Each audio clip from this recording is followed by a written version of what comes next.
It is right now like 8:07, 7 minutes right now past the hour of 8 o'clock. And you guys grab your mics. Okay. Grab your mic. Pull it. Grab your mic. Get it up there. Good morning, everybody. Now that I've got my mic, Al told me to grab my mic. I'm Nancy Silvertooth, and I'm here this morning with Helen Stapleton. We're with the Franklin County Democratic Party, and we're here for our Common Sense Matters show that we do every second and fourth Thursdays from 8 to 9. And I want to stress, as I was driving here this morning, so much that we hear of that goes on in the political world, got my mind on Common Sense Matters. Just think about that, what we Democrats promote and try to help people with are plain old everyday Common Sense Matters. We don't get off on ideology and we can't do this because it'll increase the federal debt. We can't do it because we're against big government or something. We concentrate on people and your everyday lives, what we all deal with every day. Helen Stapleton is secretary of our Franklin County Democratic Party. She's also a county commissioner from Sewanee, and she works very hard and is very dedicated in both those positions and does other things too. I'm not an officer in the Democratic Party right now. I was chair a couple of years ago, but Bob Zimmerman is now our chair, and he's doing a good job. And they're meeting now on the third Saturdays. And this next meeting, Helen's going to be telling you what we're doing. We're going to be doing something different this coming Saturday. I guess I'm here because I'm on the radio committee. Yeah. We're both on the radio committee. Well, and Bob has to work every Thursday morning. Right, so Bob Zimmerman, right. That's right. He would be here. We're going to get him on an off day someday, though, because he does good on the radio. And I want to mention something that I'm personally excited about. Just this past Monday, I got to go back into a law office working. Mm-hmm. Way back when I was just barely, not quite 20 years old, I went to work for Mr. Joe Bean in a law office. Worked there for years. And actually, in 1985 to 86, worked for Bob Peters in Mr. Clinton Swofford's office. And I'm back there right now part-time for Mr. Swofford, Clinton Swofford. So I'm excited. I just had to share that with you.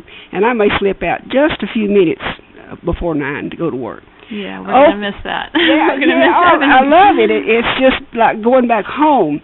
Helen is going to tell us what we have coming up next in our Democratic Party on this coming Saturday. Okay, Helen. Okay, so this Saturday, the Franklin County Democratic Party is having a huge rummage sale. It's going to be, well, hopefully the weather will be nice. If the weather's nice, it's going to be in those trees right beside the annex where they're putting the technical school. But if it's rainy, which is pretty likely, it'll be in the community room at the annex. And, y'all, we have so much stuff. Nice stuff. Juicy Couture, Calvin Klein, Bowden. Nice clothes have been donated. My porch has been filled up 3 times over. There's furniture, there's sports equipment, bike racks, bikes, all kinds of stuff. So, y'all, please come out. It's going to be this Saturday, 7 to noon, either inside the annex in the big community room or out under those trees, right on the boulevard. Also, well, Nancy, I think you should tell us about the event we have coming up on July 24th. Okay, I'm looking at my notes. That's going to be about health care. Health care, yeah. Oh, wait, and before you say that, I do want to mention that just this past Tuesday, about 20 of us gathered on the square and had a Honk for Healthcare event. So we were all people who want everybody in this rich, prosperous country of ours to have health care. Now, if we were poor, I'd say, oh, no, we can't afford this. We're the richest country in the world. We want everybody to be able to just live. We don't want to give everyone a pony. We don't want to give everybody a Mercedes. We just want everyone to live, just to simply be able to survive and live. So we had an event out on the square, Honk for Healthcare. We had all different people who care about and want everyone to have health care in this great country. And we do not think that the current Senate bill is going to do that. So, anyway, we got quite a few honks. There was quite a few honks. Oh, good. Sustained honks. Not well, just beep, but yes, beep, beep, beep. We really mean it. And again... And we're going to have another one of these coming up. But anyway, we wanted to tell you all about... But Nancy, you tell us about... tell them about July the next 24th. Thing. July 24th, y'all, at 7 o'clock. Be at the Franklin County Annex Community Center, the big room there, the big community room.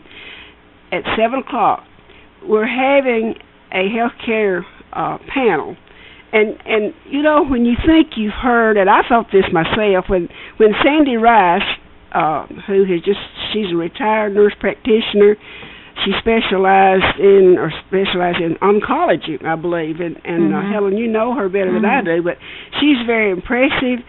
She recently had a panel in Tullahoma, and she had real experts on there, doctors that were very impressive, and I learned some things that I didn't know.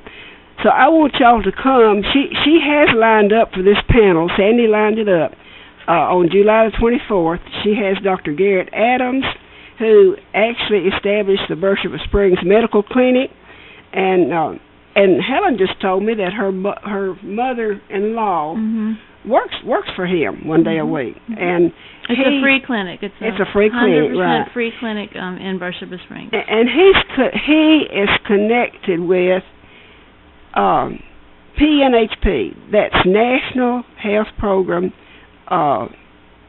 It's made up of physicians, about 20,000 physicians over the nation who support single-payer national health insurance. I learned a lot about this from Dr. Carol Parrish, who was on the Tullahoma panel. So you all come when you think you've heard it all and you know all you want to about health insurance. And listen, I'm tired of hearing it. Please come, whether you're Democrat, Republican, Independent, or don't care. And by the way, you should care. I know you care for your children, your grandchildren, and even those little great-grands running around. Please come to that panel. We have not only Dr. Garrett Adams, she has Dr. Amy Evans, pediatrician in Sewanee, and Cheryl Lockhart. She is a nurse practitioner specializing in women's health, and she was on this panel that we were on a couple of weeks ago. She is really good. She spit out some facts, just like these lawyers that I work for. She just really had it down. And she has me on there, too. I was on that other panel, and I honestly felt rather outclassed by all these medical people. But anyway, my input is actually working with individuals, seeing their problems, the problems that are caused by people who are in the gap now. And what I would love to see is our congressional folks just fix the Affordable Care Act. It does need some fixing. But anyway, we'll see. The Senate is it's in their hands right now, and I just hope the good Lord reaches down and does something to make them do right, or maybe just not do anything. If they don't do anything, then at least the Affordable Care Act is alive and well. So please come. You'll get to ask questions. The audience participation in our Tullahoma panel was great, and I promise you'll learn something from these very impressive medical folks who actually work with patients and see what happens. And of course, sadly, they see what happens when people come to them when they're in the last stages of some terrible illness and didn't get treatment back when they should have because they didn't have insurance. Okay. Oh, I want to say one other thing, and I really meant to do this first because I was afraid I might tune you out with my insurance thing. But please don't tune me out. Everybody. I've had grandchildren call me, Grandma, could you come get me and take me to the doctor? I'm sick. You want to be able to go to the doctor and walk in a clinic and show that card and not have to go to the emergency room and sit for hours. So please get your mind and hearts going in the right direction on insurance. And before I forget it, this has to do with insurance also. And this bothered me so much when I heard it on the news last night. The tragic situation of a young man walking to get gas is on the news last night. Mm-hmm. It happened in Murfreesboro.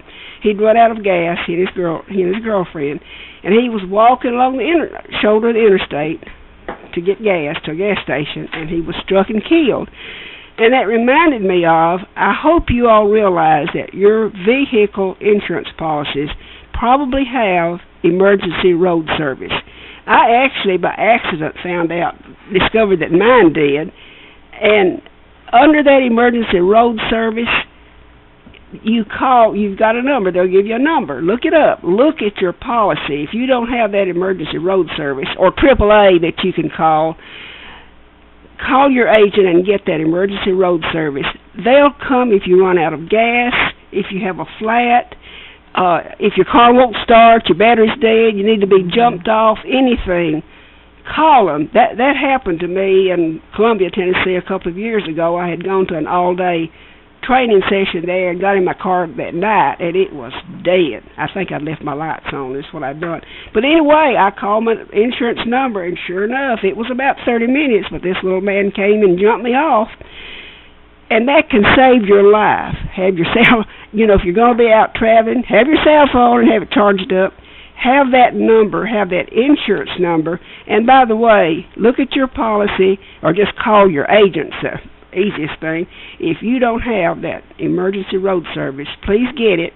I looked at the cost of mine. It was $3.30 for 6 months. There is a local tire shop that if you buy tires or do service work, they give you a free roadside service. Oh. They pay for it. Who is that? Heath? Mm-hmm. Oh, it's Heath. Okay. Oh, that's good. That's a number to put in your phone. Yeah, and they'll give you a little brochure that you can keep in your glove box. It's got the number, and this is nationwide, service. But do you have to have some business connection with Heath, like have bought something, or you just get the number from him? You get a service. You go get a service from him. Okay. Any service that you need. You need oil changes. You need tires. You need whatever you do.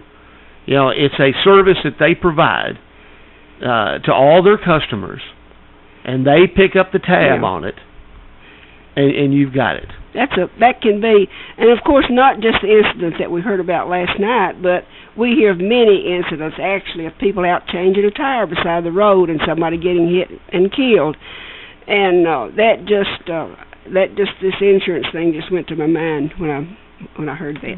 Okay, I'm through with insurance. Now, Helen, we're going to do something a little different today. With our callers out there? Yeah, I was just hoping we could get a lot of callers because what is the number again? 967-2201. Okay, 967-2201. So I have 3 questions for folks, and I want to hear what y'all have to say. So I see, I know that President Trump's motto or slogan was "Make America Great Again." But I just have a lot of questions about what that means. Make America great again. So I have 3 questions, basically. When was America great? What period in history was it great? Because I think it's great right now. When was America great? When did it stop? Number 2, when did it stop being great? And 3, what will make it great again? So I've got 3 questions again. That's when was America great, if we have to do it again? When did it stop being great, and what will make it great again? So I guess when I think about when it was great, I think of the 50s. And, well, it was great for white people, the 50s were. But if you think about why were the 50s so great? Well, if you think about it, we had all through the 30s, it was the Depression. Through most of the 40s, it was World War II.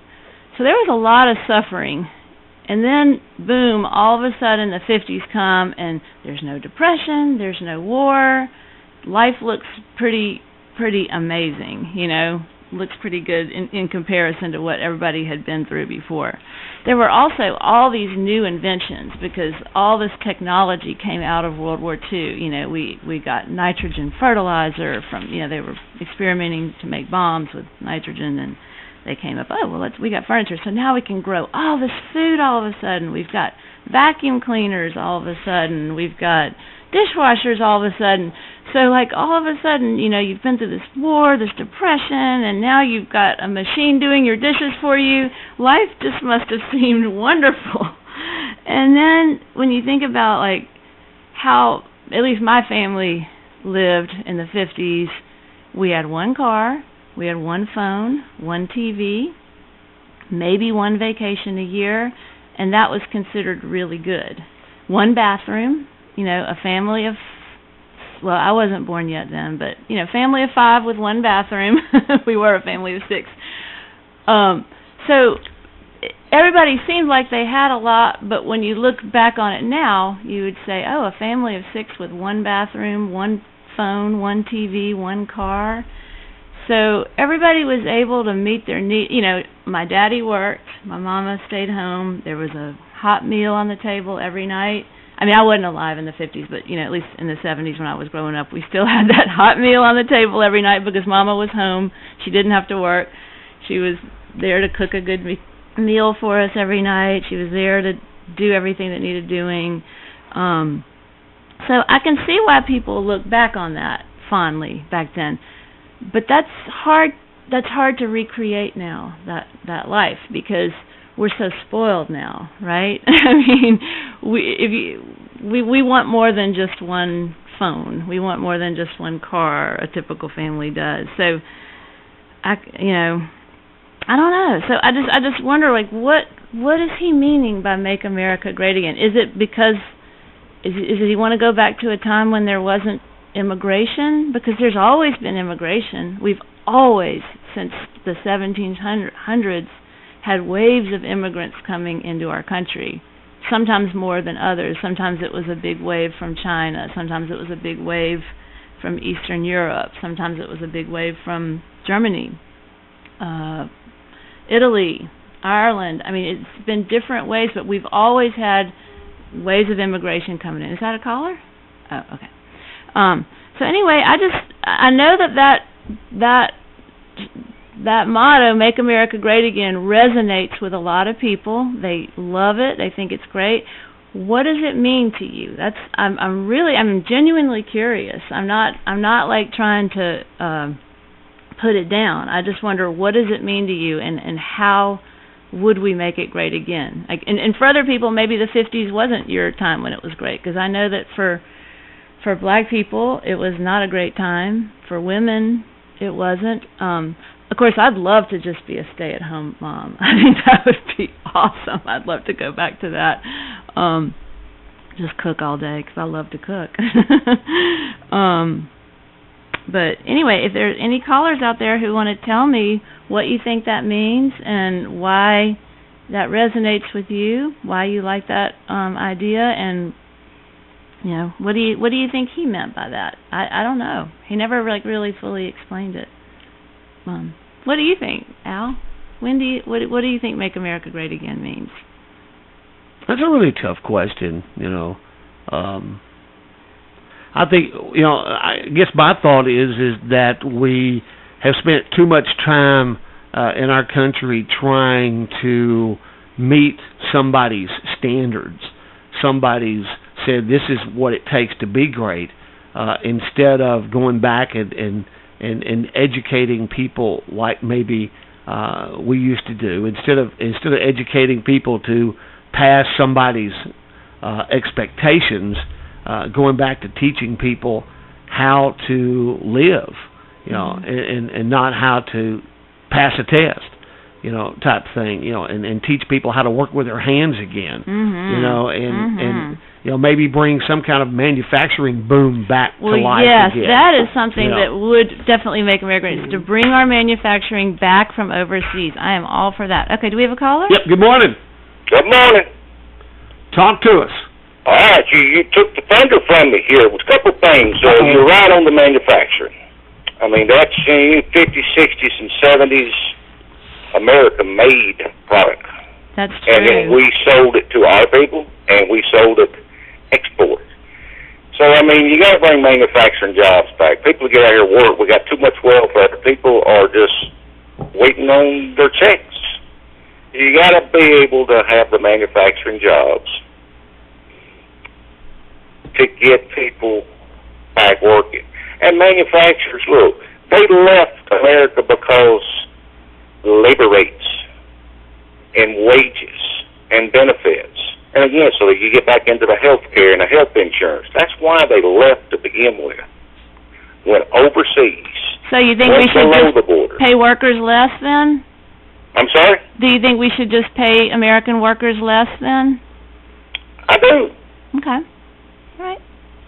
But I mean, you gotta have them coming back. And when Nancy was talking earlier, you know, we might have been the richest and wealthiest country in the world, but man, when you're 22, 23 million and climbing in debt, we still are the richest country in the world. We still are. Well, I know, but you know, we're having to finance all of our money through China. I mean, China is our bank. So you just got to bring manufacturing jobs back and getting people to work. Well, I totally agree with you there. Don't you, Nancy? Oh, yeah, sure. And that's why one man working could support his whole family, is because we had those good manufacturing jobs, and he was probably in a union. And he you just got to remember, you think about it, other than maybe buying an appliance, you didn't go out and spend money. I mean, you didn't go spend the money like people spend it today. Somebody gets this, oh, I got to have one. Somebody gets this, I got to have one. Oh, I got to have something bigger. People, you know, in a generation ago, didn't do that. Yeah, and people they put their money in the bank, and then they participated. They wouldn't but $10 a paycheck and a Christmas fund. People saved their money. People didn't spend like they did. And even though gasoline was only about 35 cents a gallon, if that. 25 when I was in the early 70s. Exactly. We used to drive 8 miles to save 2 cents. You drive 8 miles to do 2 cents.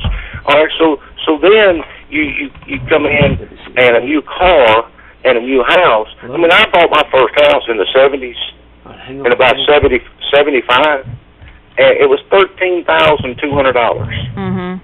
And I lived in that house for close to 20 years. Never paid it off. And then my payment was like $61 a month. Yeah. So, you know, you think times were good, but I mean, first job I had, I made $1.65 an hour. $1.65 an hour, and this was in the early 70s. $1.65. And that's factory work. I mean, you go over and ask these guys over here at Tepro and Nissan and some of these places working 12 hours a day and making $20 an hour or $25 an hour. I made $1.65. But I watched. I worked all day on the farm for $7.50. So yeah, for a day or a week. A day. Yeah. For a day. Yeah, all and day it was long. hard work. Yeah. All right. Hey, thanks for calling. Okay. All right, buddy. Thank you. Thank you. Bye. All right, we got another phone caller. Good morning. You are live. Yeah, ask the young lady if we're the richest country in the world, how that can be when we're 20-some trillion in debt. Thank you much. Thank you. Well, it's just a fact. I mean, when you look at our GDP, per capita income, we are still the richest country in the world. We are. I mean, it's an undeniable fact. It ain't fake news. Did you see it's true. See the statistic that came out of Nashville this week? in order to be able to live in Nashville, you have to have an income of at least $77,000 a year just to be able to live in Nashville. And that's Nashville. Also, what do you think about the places that have jumped up their minimum wage to $15 an hour? We're hearing about companies that are going under because their minimum wage has bumped up to $15 an hour. Right. Well, with regard to wages, of course, we hear from both Democrats and Republican politicians, wages are stagnant, wages are stagnant. The middle class is just evaporating, but the answer to it, each side, everybody has a different answer. You know, one I think the Democrats say raise the minimum wage. I read somewhere that a worker that was making minimum wage, 20 to 30 years ago, should be making $20 if their wages had if the increase inflation in wages had kept up with productivity. And inflation. But people with jobs even, I'm not sure what the answer is. I'm not an economics expert. Right. But there's just like this $77,000, the Nashville deal. Not many of us could live in Nashville. So there's just our middle class, and again, it seems like it's mostly going to the top. But people are really spoiled now. They want like to me, living alone in your own apartment is a luxury. You know, people didn't used to live alone. Even when I was coming out of college, we were 4 roommates, all splitting the water bill, splitting the electric bill, splitting the phone bill, all that. People now sort of think, I'm going to get my own apartment all by myself and pay 100% of the rent, 100% of the utilities, and that's not very realistic. I think. And I'm going to own a $40,000 car, and I'm going to own a $20,000 utility vehicle that I can run around in the mountains or on the water or whatever, type thing, and. I'm going to take luxurious vacations once or twice a year, and so that's what we're learning to be. Yeah, it's like when I was growing up, once a year we drove all stuffed in a station wagon to the beach in Pensacola. That was our big vacation, and now people, they're like having destination weddings in Aruba. Really? But, so that's what was one of my point was in the 50s, people had lower demands, lower needs. Right. They were satisfied with to share the one bathroom, satisfied to share the one car, the one TV screen, whatever. So I think it is partly that people are a little bit more spoiled now. They expect more, they want more, so they're constantly dissatisfied. They're just always wishing they had more and comparing themselves to other people who have more. And our society is so much more unequal now. I mean, the wage gap is just between a CEO and the common worker. In Japan, the CEO makes 11 times more than the lowest worker. In America, it's 475 to 1. I mean, the lowest worker in a corporation, his boss will make 475 times more than he does. Miss Sidney T, good morning. Morning. I just wanted to say, I don't think America will ever be as great as everybody wants it to be. And we have been moving toward greatness for many years. But right now, just what you've been saying, greed has taken over. And people want more and more, especially the wealthy. They don't want to pay their fair share. There's all kind of tax hideaways for their money, income hideaways, I should say, for their money. And every time that you try to change it, the special interests jump in. And I just think that we need to totally restructure our tax structure, and that will get us on the road to debt reduction. And as far as Trump and his Make America Great Again, we know that was just a slogan to get him elected. And I don't know that he really believes it anyway. All he's interested in is his own wealth and his own ego. So until people realize that he's not up there for you and me, he's up there for Trump. That's all I've got to say right now. Thanks a lot. Thank you. You know, sort of preparing for this healthcare panel that I was on in Tullahoma, I did as much additional reading as I could, and I going back to talking about the greed. Back when the Democrats and President Obama got the Affordable Care Act, Obamacare passed back in, I think it was signed off on in 2010. Back when he was negotiating with insurance companies and the medical folks and the drug companies, and they not only wanted to make health insurance available to everybody, but they wanted to cut costs. And without question, I've read and heard this from more than one source. Big Pharma, for instance, was at the table. They said, "No way, Jose," absolutely would not budge. And of course, I think even today, Medicare does not, they cannot negotiate with the drug companies for drugs. Floyd Davis used to say, he's the only one I heard say, he said, "You know what the golden rule is, don't you? He who has the gold makes the rules."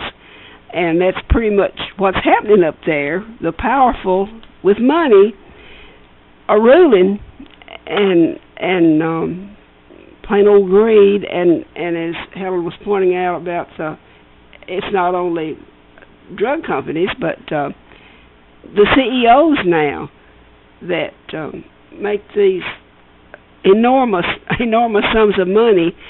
I read somewhere. And by the way, they are the ones who are sending the factories to China. They are the ones.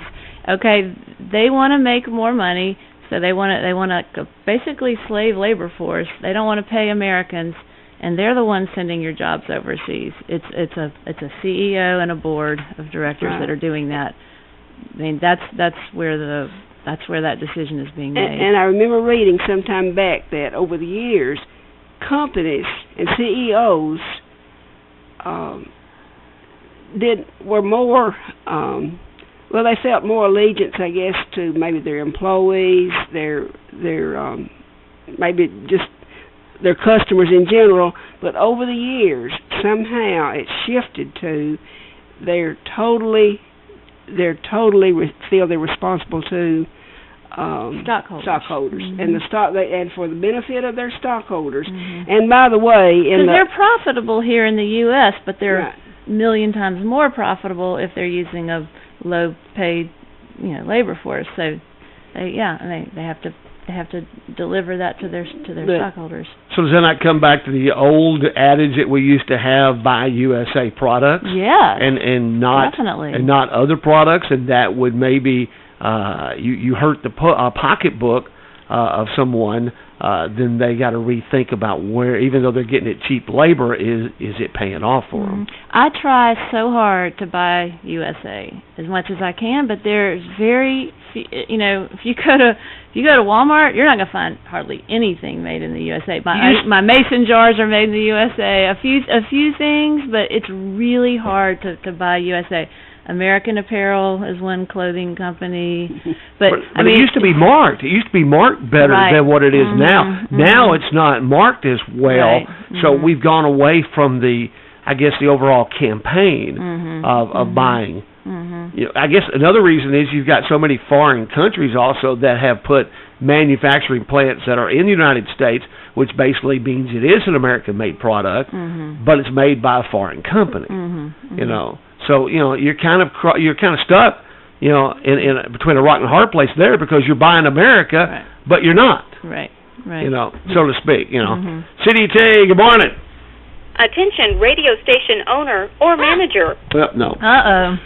telemarketer. That's what's really making America great. Yeah, right. But what do y'all think would make it great again? I think energy independence would make America really great. Being completely independent of all these Middle Eastern countries for our oil, because we're making and not polluting because we're using renewable energy. I think renewable energy would make America really great. I mean, it solves so many problems. It solves the problem of pollution. It solves the problem of having to depend on these unstable Middle Eastern countries for our energy. It's although we're making more and more of our own, and you know, and it's infinite.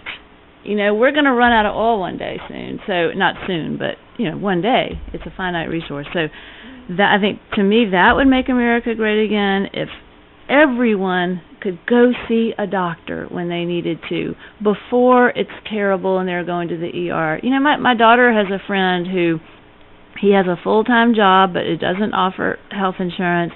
He had an ear infection. It was going to cost him like well over $100 to go to one of those walk-in medical clinics.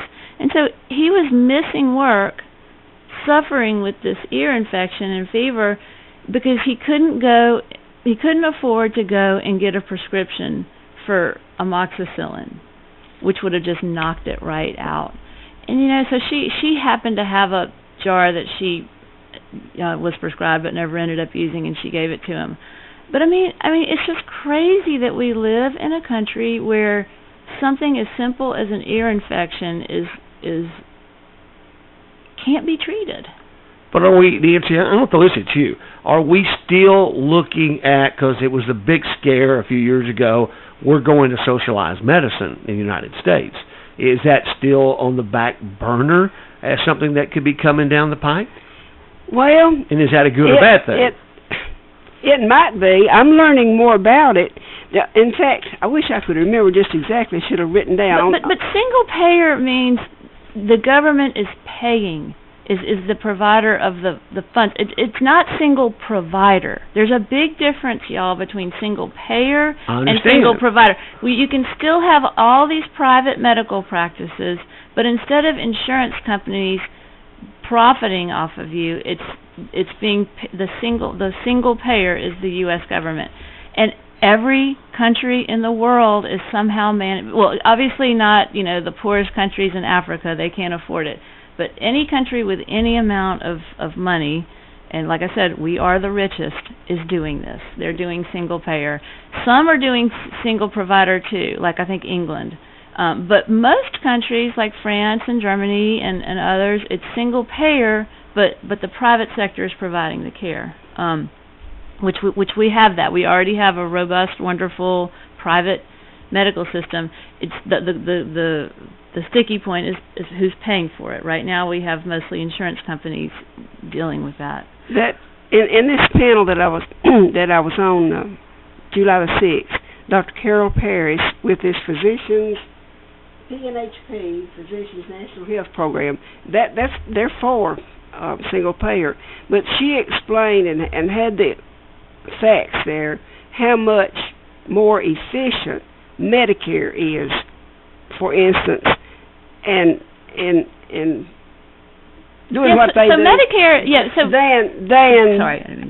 than what we're into now. Yeah, single payer is not some crazy alien concept. We already have it. I mean, right, Medicare and veterans already have that. So it's not like some crazy new radical thing that we've never heard of. There's just tiny little adjustments we can make. Like in Switzerland, for example, they have private health insurance, but it's non-profit. So it's a non-profit health insurance. I think there are a few companies in the U.S. that are non-profit, but when it's a for-profit insurance company, their business model is to get as much premiums as possible from you and pay out the least. That's their goal. I mean, and that's only natural because it's a profit. That's how you make a profit, is you get the most for the least. You give out the least and you get the most.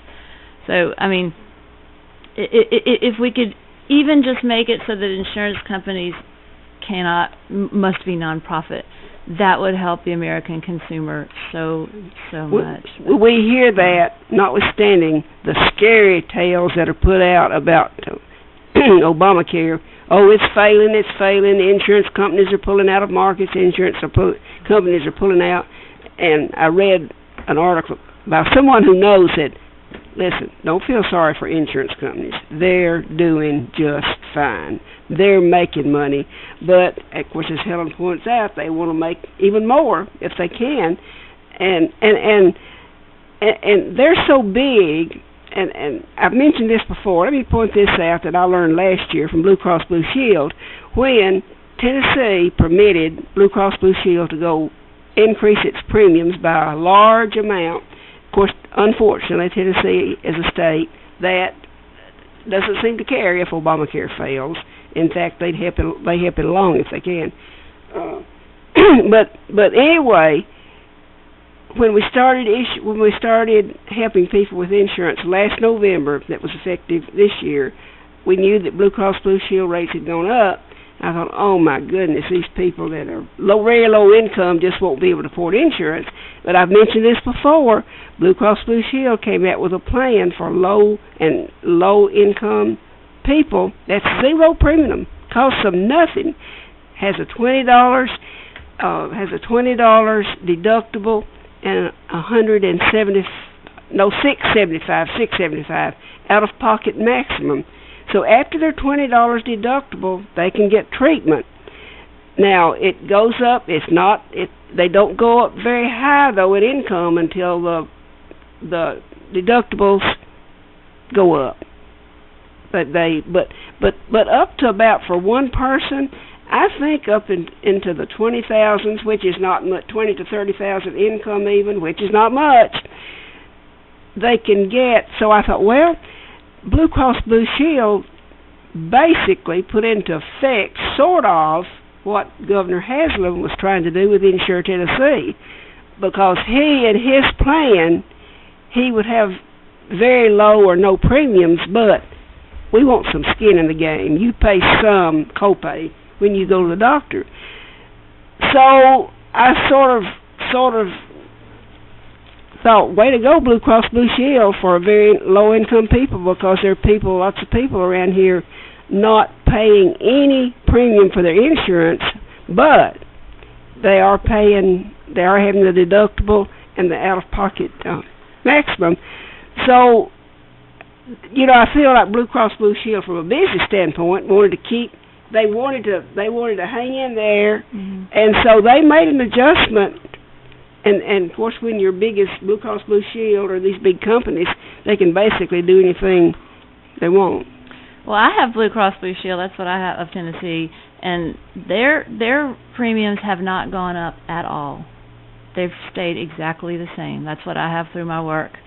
I mean, and believe it or not, before Obamacare, it went up every year.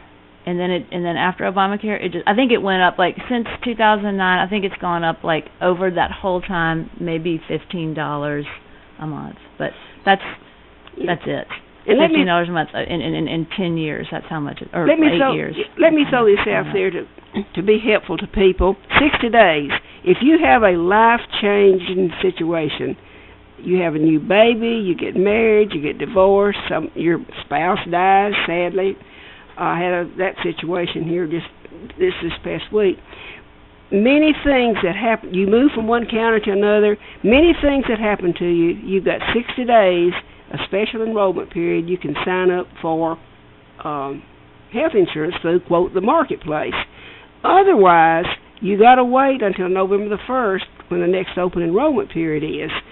But I talked to a lady just this week that had signed up for COBRA, which is very, very expensive. But it's been about 4 months ago, and so I just want to remind folks, if you have a life-changing event and you need insurance, and by the way, they say that, it's just the people who have insurance through employers greatly outnumber the people that are out here without employment or without an employer that provides insurance. So just keep that in mind. Yeah, that might be helpful. For me, nothing has changed at all since Obamacare has become. And in fact, only for the better because more things are covered. But anyway, Nancy, what do you think would make America great again? My motto, if I were running for president, wouldn't be "Make America Great Again," because that implies it was great, it quit being great. My motto would be, "Let's make America greater," because it's great already. It could be better. But I don't think it was ever. I don't know. I don't think there was just this one great time and then we quit being great and we need to go back to it. My motto would be, "Make America greater." I don't know. But what do you think would make America great? And Al, I'm asking you that too, and people out there calling in. We would have a lot better chance of being great if we had legislators at all levels that just went in there and did their jobs, get money out of politics. Get money out of politics. They're controlled by, just like Big Pharma. Big Pharma, they had their way with those folks. They said, "No, you're not going to do it." Told President Obama, they said, "No way." And imagine if they were only accountable to the voters. To this day, Obamacare gets blamed for, there was no cost cutting, and that's why he couldn't. He tried, but he couldn't. And there are folks that are dealing with it now. They're cutting costs, but guess who they're cutting costs for? The higher income people cutting their taxes. So politicians that could go to Congress and just do what's right, without. Of course, what they do is they want to get reelected. But they need to go and do the good they could do, and forget about being reelected. But that's not the way it works, sadly. I'm going to cut out, y'all, if it's okay. Yeah. No, You got 6 minutes to get to work. It's not okay. I'll call your boss, give me an excuse. Will you write her out an excuse? By the way, he told me I could be late, so it's okay. He wouldn't. It's really okay. But I thought, I could be on time if I leave now. Okay, I think another thing that would make America great again. Well, greater. Sorry. Two things that are already happening here in Tennessee, and that's free college tuition for everyone. That's happening in this state. That's amazing, y'all. I mean, I really thank Governor Haslam for that. No one is stopped. Your dreams cannot be stopped by not having enough money to go to college. That's awesome. We're also getting a technical school so that we can have manufacturing in this country. So Tennessee's getting greater. All right, what do you think, caller? No, they hung up. Oh, okay. They were gone when I hit the button. Oh, no. Okay. So I have to call you back. 967-2201. We got about 5 minutes left.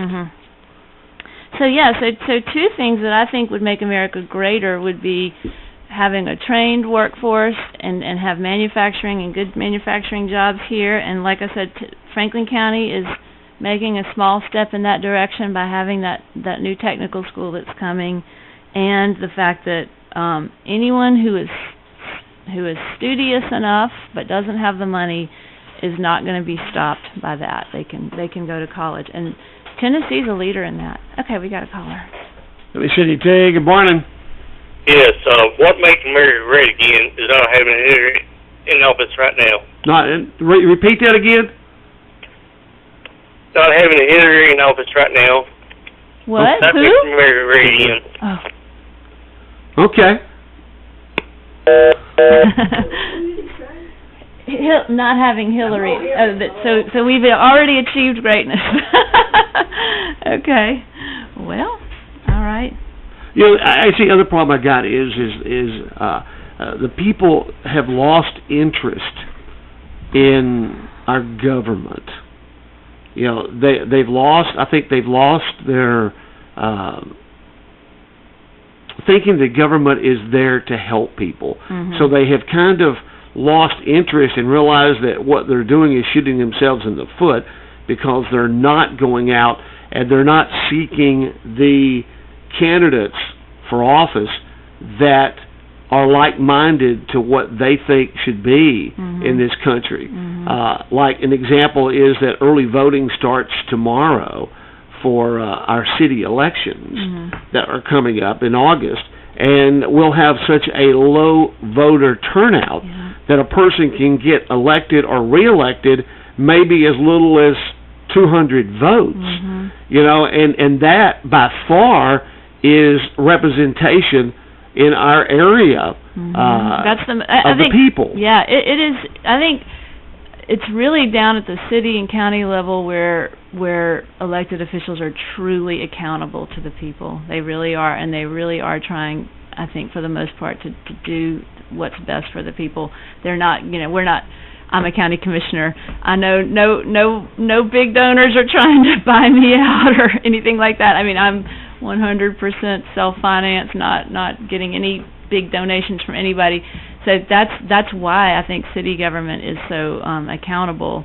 In our city government right now, we have so many people that seem to be ego-driven, more so what's, I guess, there for them instead of what's there for the people. In city? Yeah, in city. Because really? you go to city council meeting after city council meeting, and you hear disputes in those meetings. You've got one side against the other side, and this one's this way, this one's this way, but nobody's coming up with solutions. They're too busy arguing with each other and not coming up with solutions to solve the problems. And so I think that as people in our community, we need to find out who these people are, and we need to find people that are willing to create solutions in our county. And I think the same thing with our county commission. I don't have a problem with our county commissioners. I think that right now we have a county commission that is getting along and is trying to make things happen in this county, as we're seeing some very positive things happen lately in this county. And I think that is a plus, but it's not always been that way. There's always been a few people that were like, I don't care what you say, that's not right. That's not good. We can't. But they never have an answer to where to go. And I think that's part of the problem here is the people are just fed up with, and they're not going out and finding the right leadership for our particular area. But on the national level, I hear a lot of people, talking about how bad Congress people are. They're all corrupt. They're all bad.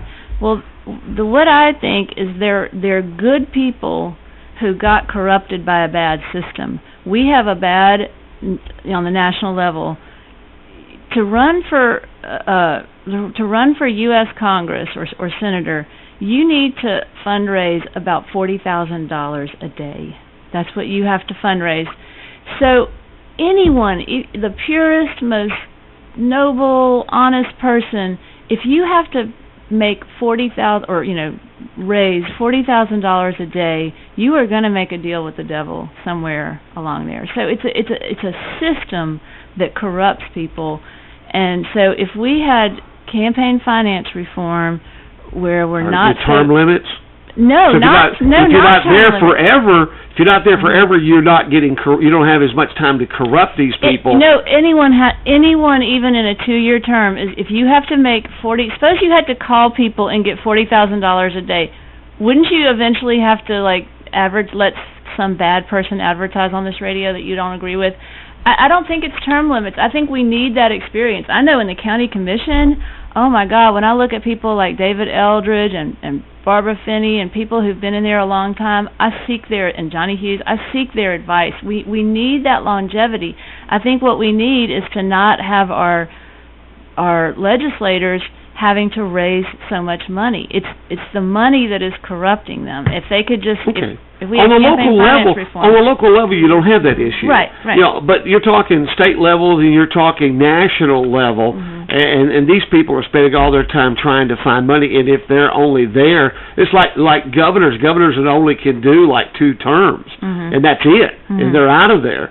So if it's good enough for our governors and our president to only spend 2 terms in office, why is it not good for all the other offices to be the same way? Sure. You can term limit these people, but then the very next one who comes in is going to immediately get corrupted by having to raise $40,000 a day. But it might take longer. Okay, maybe, but why not just get the money out of politics and have term limits? How about that? Well, I agree with that. I mean, in Europe and in a lot of countries, they have public financing of elections.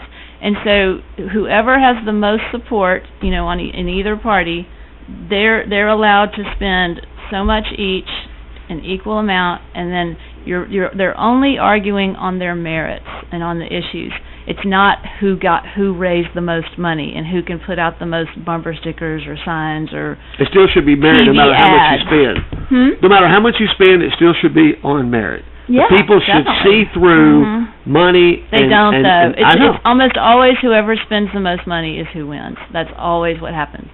Well, it don't necessarily have to be that way. It's usually. Well, of course, not in our last election, because I think Hillary Clinton spent more money than Donald Trump. But, so, anyway. I don't know. All right, we're out of time. Anything you want to say in closing? Come to our yard sale. It's this Saturday, July 15th. Starts at 7 in the morning, goes till noon or maybe later, depending if we still have a lot of stuff. There is a lot of great stuff that I have collected on my front porch from all these people, all my neighbors in Swanee. There's tons more already that other people are collecting down here. So please come out and get you something nice. And then also we hope to see y'all July 24th at the community room at 7 o'clock for a healthcare panel. And this is Common Sense Matters, sponsored by the Franklin County Democratic Party. Thank you for listening. And thanks for coming out and being with us.